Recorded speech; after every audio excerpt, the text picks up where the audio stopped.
जिसकी लाठी उसकी भैंस। तो कहानी कुछ यूं है कि एक ब्राह्मण को कहीं से यजमानी में एक भैंस मिली। उसे लेकर वह घर की ओर रवाना हुआ। सुनसान रास्ते में वह पैदल ही चला जा रहा था। बीच रास्ते में उसे एक चोर मिला। उसके हाथ में मोटा डंडा था और शरीर से भी वो अच्छा तगड़ा था।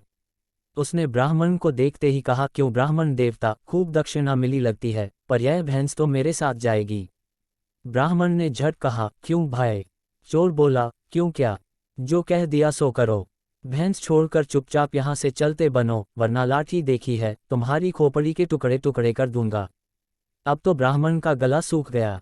हालांकि शारीरिक बल में वह चोर से कम नहीं था, पर खाली हाथ वह करे भी तो क्या करे। विपरीत समय में बुद्धिबल काम आया।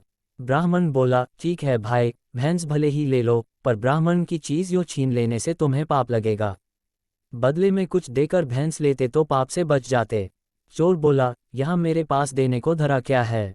ब्राह्मण ने झट कहा, और कुछ न सही, लाठी देकर भैंस का बदला कर लो।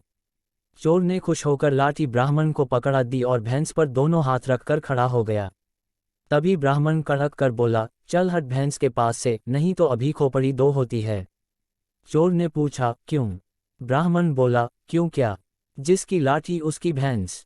चोर को अपनी बेवकूफ़ी समझ आ गई और उसने वहां से भागने में ही भलाई समझी।